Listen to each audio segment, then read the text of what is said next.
What up, y'all? It's your boy Millionaire, and we are back with another reaction. Today we got How a Manager Won Everything in Football and Got Fired for It by Raymar Football. Now, first things first, I want to say thank y'all for helping me get to 90 subscribers.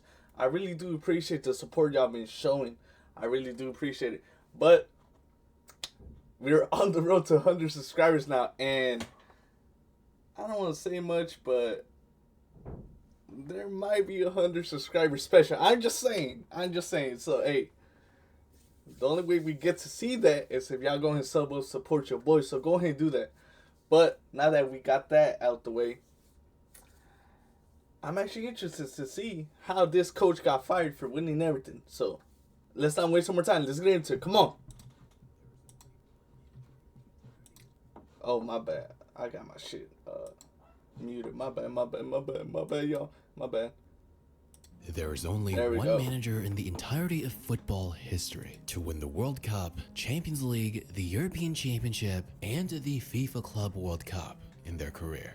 And his name is Vicente Del Bosque. Despite hearing that, I don't think many of you truly understand just how successful of a manager he was. But this might blow your mind. Jose Mourinho has won 26 major trophies and 1,175 appearances as a manager, averaging roughly one trophy every 45 matches. Don Carlo Ancelotti has won 31 trophies in 1,351 matches, averaging a trophy roughly every 43.5 matches. Sir Alex Ferguson, one of the most successful managers of all time, won 38 major trophies in 1,500 matches, averaging a trophy every 39.5 matches. But Vicente Del Bosque, well, in 342 matches, he would win 9 trophies, averaging a major piece of silverware every 38 matches. His efficiency was unquestionable. Damn, I ain't gonna lie, compared to the other coaches, the other managers, he has a low amount of matches under his name. Why is that? I wonder why. And his achievements have yet to be matched by any manager. But when you look at his career, it is alarming to see that he wasn't even able to manage more than 400 matches. And that seems a little strange. Yeah, that's what I just asked. Like, it's kind of weird how... Because I have heard of Del Bosque before. I have heard of him. And I just find it weird, like, how does he have less than 500 matches under his name? He looks like he's in his 70s. Depending on when he started coaching, too. Is as impressive as Vicente Del Bosque's resume is, he's still a largely What did I just say, y'all? I told y'all he looked like he's in his 70s. More than 400 matches. And that seems a little strange, because as impressive as... Look, he's 74 years old. That's crazy. When did he start coaching?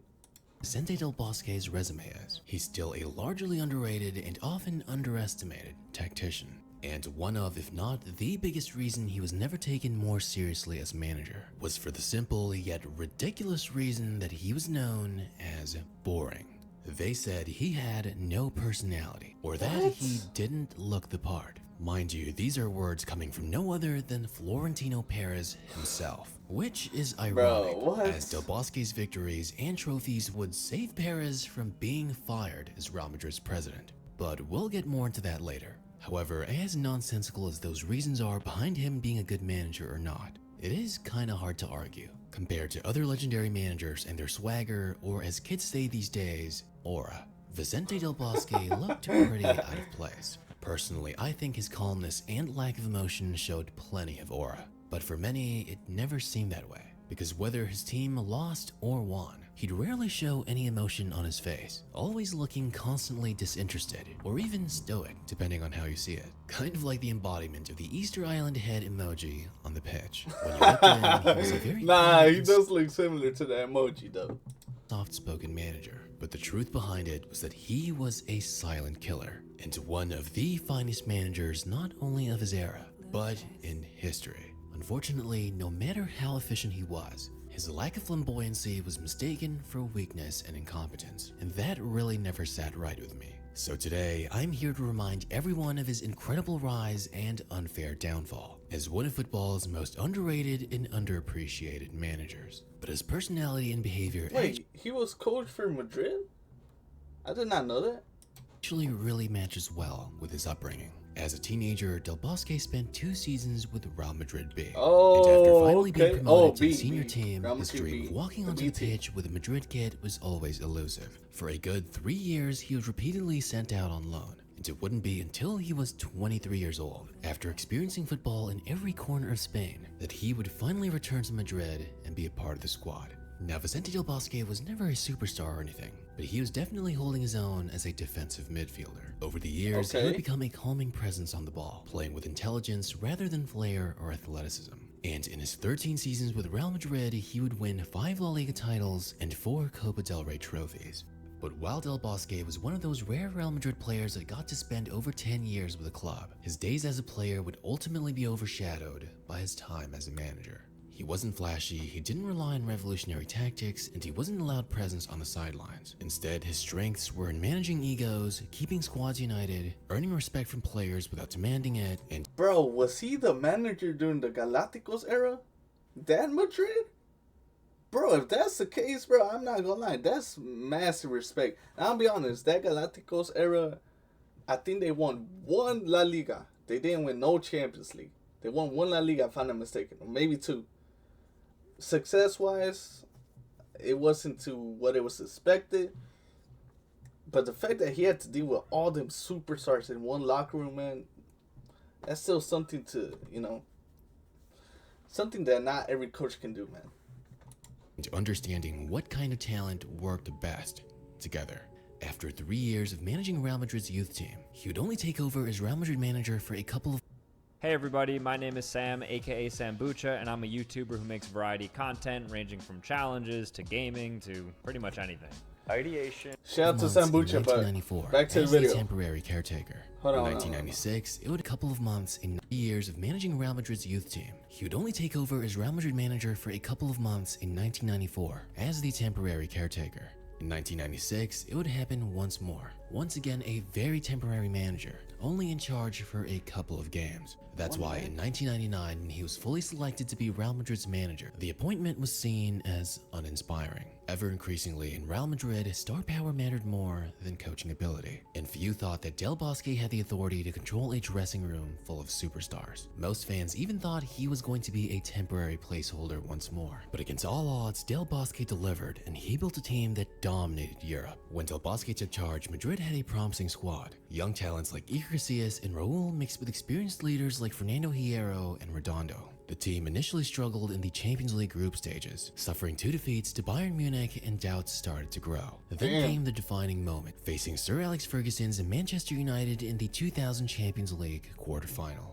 The first leg in Madrid ended in a tense 0-0 draw, but heading to Old Trafford, he made a bold adjustment, shifting his defense into the back 3 and giving Roberto Carlos and Salgado the freedom to attack. And this plan worked perfectly. Madrid would then blitz United with lightning-fast counters, leading to a commanding 3-0 lead within the match. The move was so bold that Sir Alex Ferguson himself admitted that even he was caught off guard. From then on, they would go on to beat Bayern in the semis and Valencia in the final, securing a Really? sweet 8th European Cup for the club.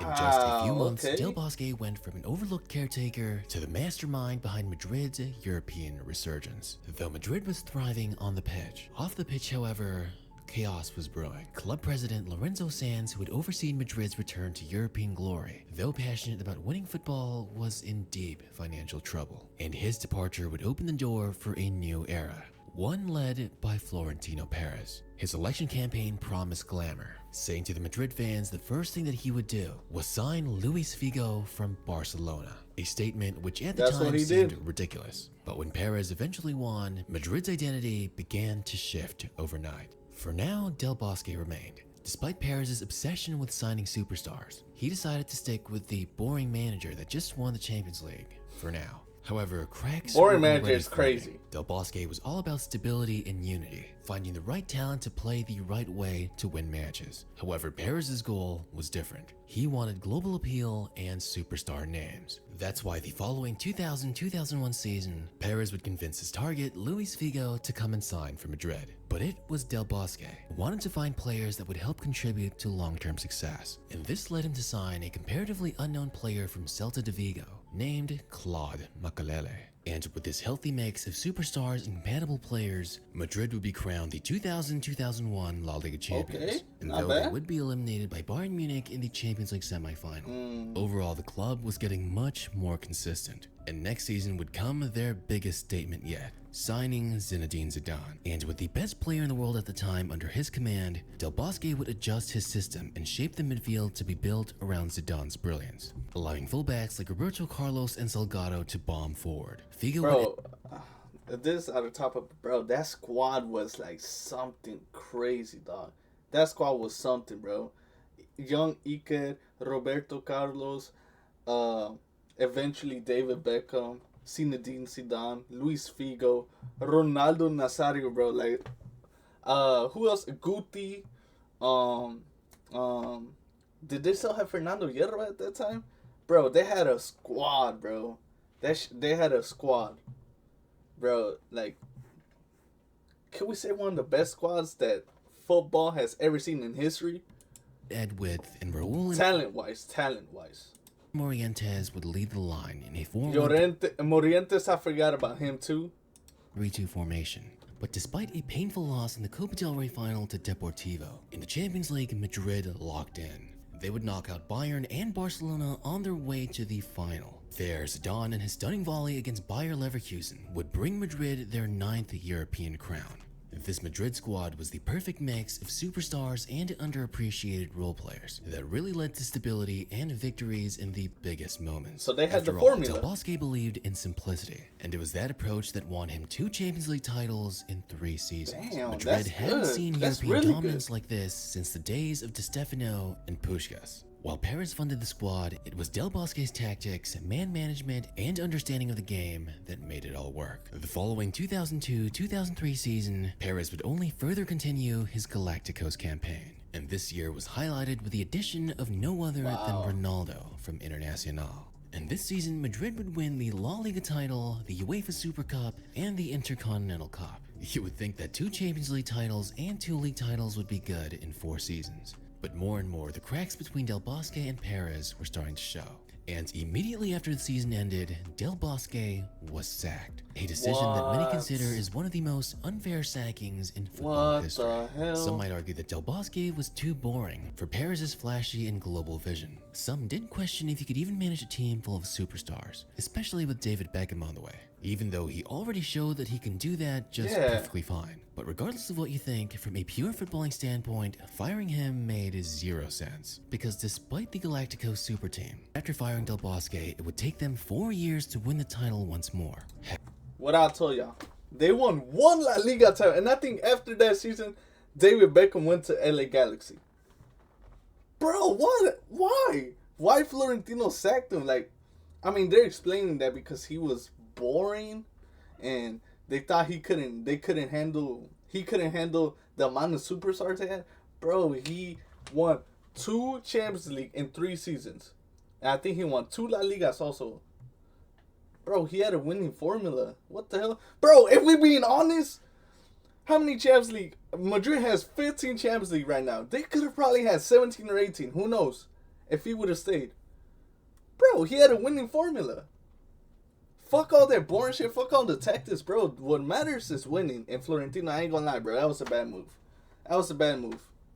Heck, since firing Del Bosque in the Champions League, Real Madrid wouldn't even make it past the round of 16 Wow. until all the way in the 2010-2011 season. It's Wow. clear that for Madrid, there was no better managerial choice after him, until basically a decade later. But regardless, Del Bosque left with his legacy intact. After that, Del Bosque would have a brief managerial stint in Besiktas, Damn. but that would only That was last the a couple downfall of months. of a After team. that, for a few years, he basically went into retirement.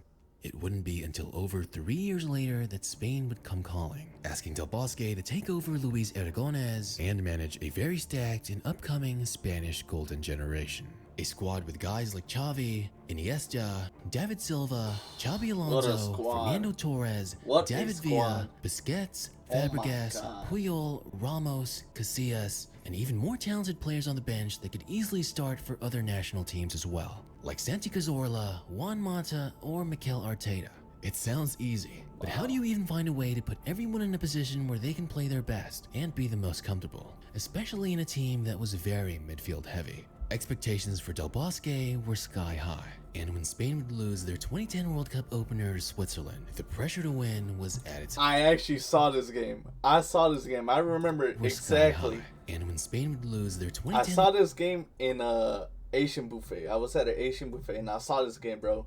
And there was a lot of high expectations from Spain to, eventually win the World Cup. But the fact that he lost this game was a huge upset. And side note, in my opinion, I watched my first World Cup I watched was the 2010, I watched the 2014, I watched the 2018, I watched 2022. South Africa 2010 World Cup was, in my opinion, the best World Cup I've seen. And I don't care what they say about the ball. I do not care. It was the best World Cup, bro, that I've ever seen. It had a lot of excitement.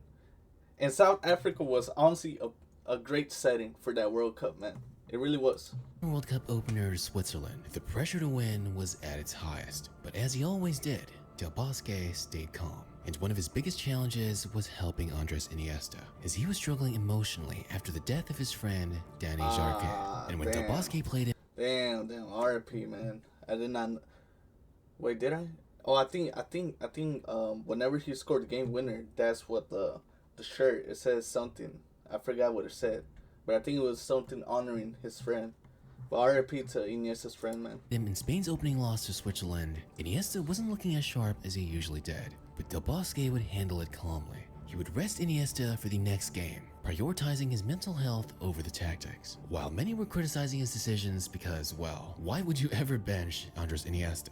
His time on the sideline actually helped him regain composure and lit a fire to come back in and be competitive. Reflecting on this, Del Bosque said, "A coach has to put human relationship above the sport." And as we all know, Spain would slowly start to turn things up, finally facing Netherlands in the World Cup final. And that was one of the most physical matches ever. The Dutch were seriously manhandling Spain physically. But at halftime, Del Bosque would tell his team, Who was this player? I forgot who this player was. Seriously manhandling Spain physically. But I know the Xabi Alonso. I forgot who this was. Bro.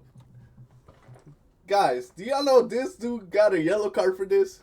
He didn't even get a red card, bro. He got a yellow card, dog. Bro, and it was a very physical game. It really was. But bro, this is a crime. This is a crime of a foul, bro. What? This is a crime, bro. He karate kicked him into his chest, bro. Like anything could have happened because of that, man. Because of with metal cleats straight to the chest, bro. I mean, luckily he was able. I don't know if I forgot if he managed to play the rest of the game or if he got up and had to get subbed out. But bro, the fact that he got up and still managed to play even after this, bro, like this, it doesn't say everything, man. Like this was a crazy foul. Bosque would tell his team, "We aren't soldiers. We aren't here to fight. We're players. Let's defend the beauty of football." And with that, Spain didn't let the physicality dictate the match. They remained calm and played their Spanish way, slowly finding space and slowly advancing up the pitch. And eventually, in extra time, they would break through. And Del Bosque became just the second coach in history to lift both the Champions League and World Cup trophy. And people thought he had it easy just because he had the Spanish golden generation. But after the World Cup, you have to remember, most of those players in Spain played for either Real Madrid or Barcelona. Barcelona and Real Madrid faced each other 5 times in 18 days. Jose Mourinho taught his Spanish Madrid players to absolutely hate their Barcelona counterparts. And when it came to the 2012 Euros, Del Bosque had to manage those relationships. Plus, it would also help that the Spanish players... Damn, that is true. Bro, back in the day, bro, back in 2010, bro, them Clásicos were... Bro, you knew it was going to be a scrap every game, bro. Bro, they were intense. That is true, bro. That is true. I totally forgot about that. Had to manage those relationships. Plus, it would also help that the Spanish players all greatly respected him. And when they entered Euro 2012, they really didn't have an informed striker. After multiple injuries, both Fernando Torres and David Villa weren't in their best form. So without any real striker, Del Bosque would adapt to using a false nine system with David Silva, Iniesta, and Fabregas leading the attack. But with this change, Spain would cruise through the tournament, saving their best for the final in a dominant 4-0 win over Italy. And with that, he became only the second manager in history to win both the World Cup and Euros in the same team. But with all great teams, the decline was inevitable. By 2016, Spain was but a shell of its former self. Their best players had aged, and their backup players were out of form. Spain would eventually fall to Italy in the round of 16, and just like that, the golden generation was over. Del Bosque's managerial career was unfairly cut short, especially just because of his poor relationship with Florentino Perez. However, his legacy wasn't just about tactics. It was about leadership and understanding your players. Whether you see him as just lucky to have such talented players, or maybe only recognize him as a master of man management or talent matching ability, either way, his place in football history is secure. No manager has yet matched the achievements of Vicente Del Bosque. Damn. Wow, I like this video, man. I like this video, man. It informed me a lot of him as a manager and also as a person, man. You can tell, like, manager aside and everything, bro, you could tell that he cared about his players. Take a sample of what he did with Iniesta. You know, he dealt with a death. You know, he was dealing with his friend passing away, and yes, it was somewhat of a bold move for Vicente to not play him the next game, but it shows how much he cared about his players. And you know, great manager. As 9 titles he won in less than 400 games. I feel like he could have won way more. I'll be honest, if he really were to be managing like other teams and have more matches under his name, bro, he could have won way more titles and be considered one of the best coaches in history. I did not know that he won 2 Champions League with Madrid. I did not even know that he coached Madrid, dog. I didn't even know he coached Madrid. But bro, shout out to Vicente Del Bosque, man. Hey, great manager, man. I did not know that. Shout out to this video too. I'm gonna give it a like. I'm gonna keep it on loop. I want to keep these kind of soccer stories in the loop. Also, I want to learn about certain players, certain coaches. Seeing their refs about their stories about refs and shit like that. So I'm gonna keep it in the loop. All right. Anyways, y'all, I appreciate y'all tuning in. Make sure y'all like and subscribe. Once again, we are on the road to 100 subscribers. So go ahead and sub up, support your boy. I want to thank y'all for helping me get to 90 subscribers. I'm very thankful, man. I really am thankful. It means a lot to me, okay? But we are now on the road to 100 subscribers, so just sub up, support your boy. That will mean a lot. I appreciate y'all tuning in, and I'll see you on the next time. See ya!